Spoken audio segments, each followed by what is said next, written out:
Welcome back, y'all, to the Poorly Educated Podcast, where the coffee's burnt, the facts are loose, and the takes are hotter than a jalapeno left on a car dashboard in Texas. Today, we got ourselves a global stew of bad ideas, spicy politics, economic indigestion, and enough drama to make a soap opera jealous.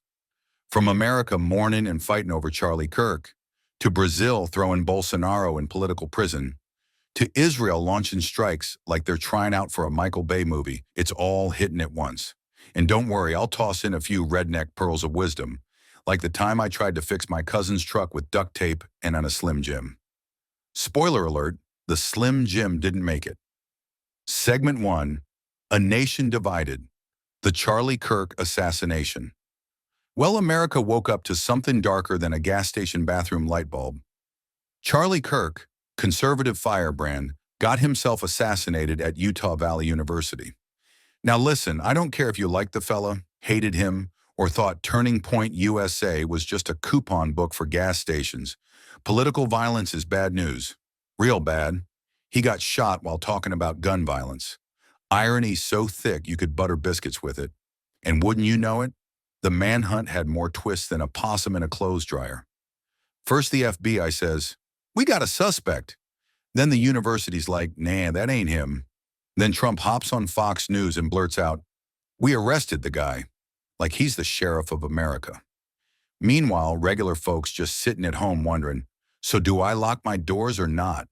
The political fallout? Whew. Trump called him a martyr faster than I called dibs on the last slice of pizza. Fox News hosts say it's a war. MSNBC fires a guy for saying Charlie's own rhetoric stirred the pot. It's like America don't even know how to grieve anymore, without picking teams. My cousin Earl cried harder when Taco Bell discontinued the Mexican pizza, and at least that was bipartisan grief. The scary part is, the whole thing got weaponized in about 2 minutes flat. Before the coroner could even clock in, folks were using it to stoke their side's fire. Ain't no moment of silence, just a moment of tweets. Makes you wonder if we're more addicted to outrage than Mountain Dew Code Red. Segment 2, Brazil's Bolsonaro-palooza. 27 years in the slammer now down south in Brazil, former President Jair Bolsonaro just got slapped with 27 years in prison for trying to pull a coup. That's longer than most of my kinfolk stay married. First ex-president in Brazil's history to get nailed for overthrowing democracy. History books gonna need an appendix just to fit all this crazy in. But here's the kicker. His movement ain't dead. Bolsonarismo's like one of them zombie possums. You run it over, swear it's gone, but it pops back up in the yard chewing your extension cords. Evangelicals love him, farmers love him, conservatives love him. Protesters still hitting the streets like it's a tailgate. And Trump? Oh, bless his heart. He tried to stick his fingers in Brazil's business like it was a vending machine. Called it a witch hunt, slapped tariffs on Brazil, sanctioned the judge. Folks, that ain't foreign policy. That's a yard sale tantrum. If you don't let my buddy go, I'm taking my ball and going home. Except the ball is soybeans and steel. What we're seeing is populists backing each other across borders. It's like the World Wrestling Federation, but instead of steel chairs, they got tariffs and tweets. Segment 3, Explosions in Qatar. Israel turns up the heat. Meanwhile, Israel bombed a Hamas office in Qatar, killing 3 and hurting a whole bunch.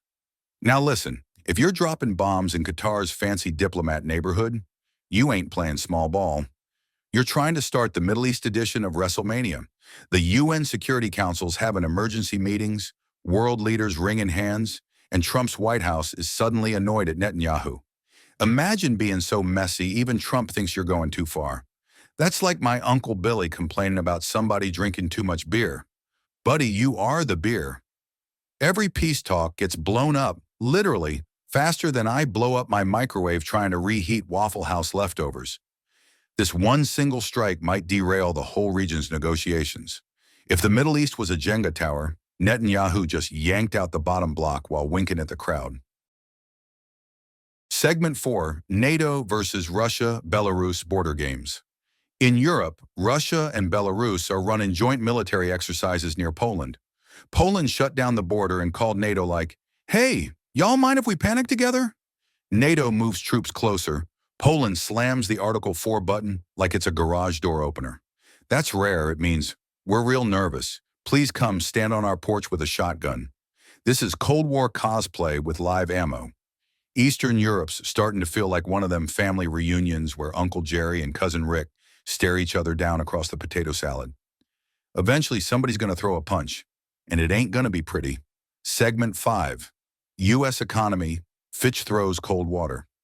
Back home, Fitch ratings just came out saying the U.S. economy is slowing down like my lawnmower when I accidentally fill it with moonshine.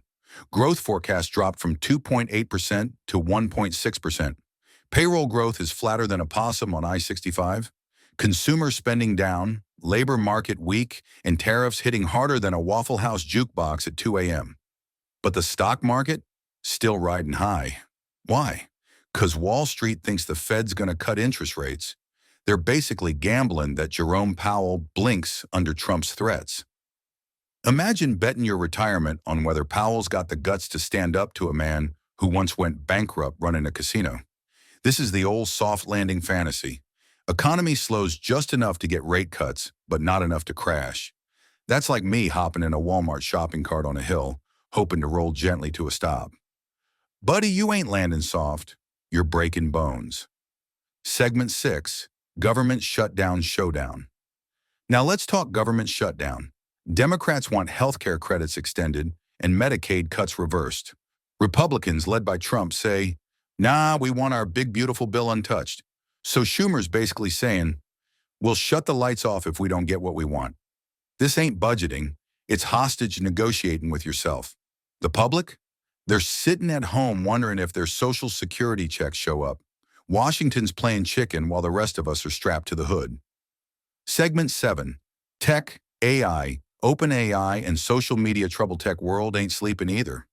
Microsoft and OpenAI are restructuring, FTC investigating AI harms to kids, California looking at finding social media for spreading violent junk. Folks, the robots ain't just coming for our jobs. They're coming for our teenagers' TikTok attention spans. Imagine Skynet, but it's trying to sell you an energy drink instead of nuking the world. Segment 8, Sports and Community, a breather. Finally, some good news. The Atlanta Dream hit 30 wins and faced the Indiana Fever. India's athletes crushing it in archery, boxing, cricket, and javelin. Meanwhile, here in Indiana, INDOT's asking locals how to fix I-65 and I-70. My suggestion? Fewer potholes, more BBQ stands. In conclusion, so there you have it. One day's worth of chaos, assassinations, coups, bombs, tariffs, shutdowns, robots, and potholes. Folks say history repeats itself, but I think it just drinks too much and stumbles around in circles. All I know is if you're waiting on politicians to fix it, you better pack snacks. It's going to be a long ride.